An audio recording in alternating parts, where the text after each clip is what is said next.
नमस्ते, open for learn के दर्शकों। आज हम एक ऐसी शख्सियत के बारे में बात करने जा रहे हैं जिसका नाम सुनते ही न जाने कितने सवाल और कहानियां जहन में कौंध जाती हैं। एक ऐसी महिला जिसने भारतीय समाज के कई अलिखित नियमों को तोड़ा, जिसने दमन के खिलाफ आवाज उठाई और जिसकी जिंदगी ने एक डकैत से सांसद बनने तक का अविश्वसनीय सफर तय किया। हम बात कर रहे हैं फूलन देवी की। उनकी कहानी सिर्फ एक व्यक्ति की नहीं, बल्कि उस दौर के ग्रामीण भारत, जातिगत भेदभाव, सामंती शोषण और न्याय की एक जटिल गाथा है। तो आइए, ओपन फॉर लर्न के इस एपिसोड में हम फूलन देवी के जीवन की परतों को खोलते हैं। एक ऐसी कहानी जो आपको अंत तक बांधे रखेगी। बचपन की कड़वाहट, शोषण की पहली दस्तक। फूलन देवी का जन्म 1963 में उत्तर प्रदेश के जालौन जिले के एक छोटे से गांव गोरहा का पुरवा में हुआ था। वे मल्लाह समुदाय से थीं, जिसे उस समय निचली जाति माना जाता था। उनका बचपन गरीबी और अभावों से भरा था, लेकिन गरीबी से भी बढ़कर उनके जीवन में सबसे पहले जो कड़वाहट घुली वो थी जातिगत और लैंगिक शोषण। छोटी उम्र में ही फूलन को अपने ही समुदाय के लोगों द्वारा और फिर उच्च जाति के लोगों द्वारा प्रताड़ित किया गया। जब वो सिर्फ 11 साल की थीं, तब उनकी शादी एक अधेड़ उम्र के व्यक्ति पुट्टी लाल से कर दी गई। ये एक ऐसी घटना थी जिसने उनके बाल मन पर गहरा आघात पहुंचाया। उनके पति ने उन्हें मारा पीटा और उनका यौन उत्पीड़न भी किया। ये घटना उनके भीतर विद्रोह की चिंगारी जलाने वाली पहली बड़ी आग थी। उन्होंने उस घर को छोड़ दिया और अपने गांव लौट आईं, लेकिन वहां भी उन्हें शांति नहीं मिली। गांव के प्रभावशाली लोग, खासकर ठाकुर समुदाय के लोग, उनकी जमीन हड़पना चाहते थे। इन लगातार होते शोषण और अन्याय ने उन्हें भीतर से तोड़ दिया था, लेकिन साथ ही एक अदृश्य शक्ति भी उनके अंदर पैदा हो रही थी। डाकू बीहड़ में जब बदला बना हथियार, गरीबी, शोषण और अपमान से तंग आकर फूलन ने अंततः घर छोड़ दिया। उस समय चंबल के बीहड़ डकैतों के लिए एक सुरक्षित ठिकाना हुआ करते थे। यहीं पर फूलन की मुलाकात विक्रम मल्लाह से हुई, जो एक डाकू समूह का हिस्सा था। विक्रम ने फूलन को आश्रय दिया और उन्हें बंदूक चलाना सिखाया। यहीं से फूलन का डाकू फूलन देवी बनने का सफर शुरू हुआ। इस दौरान फूलन ने डाकू जीवन के कड़वे अनुभवों का सामना किया। उन्हें एक और डाकू समूह द्वारा अगवा कर लिया गया, जिसके नेता बाबू गुज्जर और उसके साथी थे। फूलन को इस समूह द्वारा बहमई गांव में भयानक यातनाएं दी गईं, जिसमें सामूहिक बलात्कार भी शामिल था। ये घटना उनके जीवन का एक ऐसा मोड़ थी जिसने उन्हें पूरी तरह से बदल दिया। इस अपमान और अमानवीय व्यवहार ने उनके अंदर बदले की भावना को चरम पर पहुंचा दिया। बेहमई नरसंहार, प्रतिशोध की आग। बेहमई में हुए अत्याचारों के बाद फूलन देवी ने अपने अपमान का बदला लेने की ठान ली। यह घटना उनके जीवन की सबसे विवादास्पद और परिभाषित करने वाली घटना बनी। 14 फरवरी 1981 को फूलन देवी और उनके गिरोह ने बेहमई गांव पर धावा बोल दिया। उनका निशाना वे लोग थे जिन्होंने उनके साथ अत्याचार किया था। हालांकि जब वे उन्हें नहीं मिले तो उनके गिरोह ने गांव के 20 ठाकुर पुरुषों को एक पंक्ति में खड़ा करके गोली मार दी। इस घटना को बेहमई नरसंहार के नाम से जाना जाता है और इसने पूरे देश को हिलाकर रख दिया। कुछ लोगों ने इसे एक नृशंस हत्या बताया, जबकि अन्य ने इसे दलित और निचली जातियों के लिए प्रतिशोध और शोषण के खिलाफ एक विद्रोह के रूप में देखा। फूलन देवी रातों रात एक खूंखार डाकू के रूप में जानी जाने लगी, लेकिन साथ ही वो गरीबों और वंचितों के लिए एक विद्रोही प्रतीक भी बन गईं। इस घटना ने उन्हें बैंडिट क्वीन का खिताब दिया, जो उनकी पहचान का पर्याय बन गया। आत्मसमर्पण और जेल, एक नया अध्याय।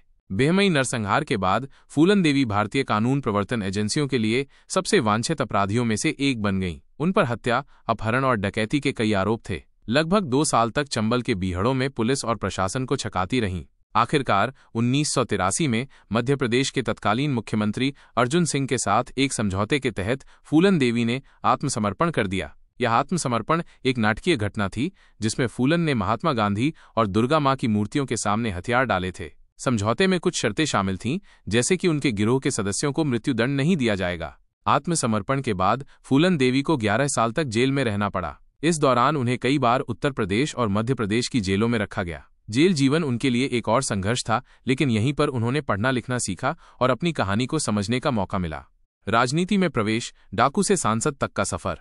जेल से रिहा होने के बाद फूलन देवी की जिंदगी ने एक और अप्रत्याशित मोड़ लिया। उन्होंने सक्रिय राजनीति में प्रवेश किया। ये उनके जीवन का सबसे असाधारण परिवर्तन था। एक डाकू जो अब देश की सर्वोच्च कानून बनाने वाली संस्था का हिस्सा बनने जा रही थी। 1994 में समाजवादी पार्टी ने उन्हें उत्तर प्रदेश के मिर्जापुर संसदीय क्षेत्र से लोकसभा चुनाव लड़ने के लिए टिकट दिया। ये एक साहसिक कदम था और बहुत से लोगों को यकीन नहीं था कि वो जीत पाएंगी, लेकिन फूलन देवी ने चुनाव जीता और 1996 में भारतीय संसद की सदस्य बनी। ये उनके जीवन की एक अविश्वसनीय उपलब्धि थी, जो भारत के सामाजिक और राजनीतिक परिदृश्य की जटिलताओं को दर्शाती थी। सांसद के रूप में फूलन देवी ने गरीबों, दलितों और महिलाओं के अधिकारों के लिए आवाज उठाई। उन्होंने उन मुद्दों पर ध्यान केंद्रित किया जिनसे वो खुद गुजरी थीं, शोषण, अन्याय और जातिगत भेदभाव। हालांकि उनका राजनीतिक करियर उतना लंबा नहीं रहा जितना उनकी पहचान थी। अंतिम अध्याय, एक दुखद अंत। फूलन देवी का जीवन संघर्षों और त्रासदियों से भरा था और उसका अंत भी एक दुखद घटना के साथ हुआ। 25 जुलाई 2001 को दिल्ली में उनके आवास के बाहर अज्ञात हमलावरों ने उनकी गोली मारकर हत्या कर दी। इस हत्या ने पूरे देश को सदमे में डाल दिया। बाद में शेर सिंह राणा नामक व्यक्ति ने इस हत्या की जिम्मेदारी ली और कहा कि उसने बेहमई नरसंहार में मारे गए लोगों का बदला लिया है। फूलन देवी की हत्या ने उनके जीवन के विवादों को एक बार फिर से सुर्खियों में ला दिया। उनकी मौत के साथ ही एक ऐसी कहानी का अंत हो गया जो साहस, प्रतिशोध और भारतीय समाज की गहरी जड़ों में समाये अन्याय की कहानी थी। विरासत और विवाद, फूलन देवी की कहानी आज भी प्रासंगिक क्यों है? फूलन देवी का जीवन और उनकी मृत्यु आज भी भारत में बहस का विषय बनी हुई है। उनके आलोचक उन्हें एक खूंखार अपराधी और हत्यारा मानते हैं, जबकि उनके समर्थक उन्हें एक विद्रोही, दलितों की आवाज और सामंती उत्पीड़न के खिलाफ खड़ी होने वाली एक बहादुर महिला के रूप में देखते हैं। उनकी कहानी ने कई किताबें, लेख और एक प्रसिद्ध फिल्म बैंडिट क्वीन 1994 को प्रेरित किया, जिसने उनके जीवन के कुछ पहलुओं को दर्शाया। ये फिल्म काफी विवादास्पद रही, लेकिन इसने फूलन देवी की कहानी को अंतर्राष्ट्रीय स्तर पर पहचान दिलाई। आज भी जब हम फूलन देवी की बात करते हैं तो हम सिर्फ एक व्यक्ति की कहानी नहीं, बल्कि लैंगिक हिंसा, जातिगत भेदभाव, सामाजिक न्याय और कानून के शासन जैसे बड़े मुद्दों पर चर्चा करते हैं। उनकी कहानी हमें सोचने पर मजबूर करती है कि कैसे व्यवस्थागत अन्याय एक व्यक्ति को चरम कदम उठाने पर मजबूर कर सकता है और कैसे एक पीड़ित बदला लेने वाला बन सकता है। निष्कर्ष, एक अदम्य आत्मा की गूंज। ओपन फॉर लर्न के दर्शकों, फूलन देवी का जीवन एक जटिल पहेली की तरह है जिसमें कई रंग और परतें हैं। वो एक ऐसी महिला थीं जिन्होंने असाधारण परिस्थितियों में जन्म लिया और असाधारण चुनौतियों का सामना किया। उनका जीवन दमन के खिलाफ विद्रोह, व्यक्तिगत प्रतिशोध और सामाजिक न्याय की एक अनूठी गाथा है। उन्होंने भले ही विवादों में अपना जीवन जिया और उसी में उनका अंत हुआ, लेकिन उनकी कहानी आज भी हमें प्रेरित करती है कि अन्याय के खिलाफ आवाज उठाना कितना महत्वपूर्ण है, भले ही वो आवाज कितनी भी दबी हुई क्यों न हो। फूलन देवी एक नाम जो भारत के इतिहास में हमेशा एक विद्रोही, एक पीड़ित और एक अदम्य आत्मा के रूप में गूंजता रहेगा। हमें उम्मीद है कि ओपन फॉर लर्न के इस एपिसोड ने आपको फूलन देवी की कहानी की गहराई से परिचित कराया होगा।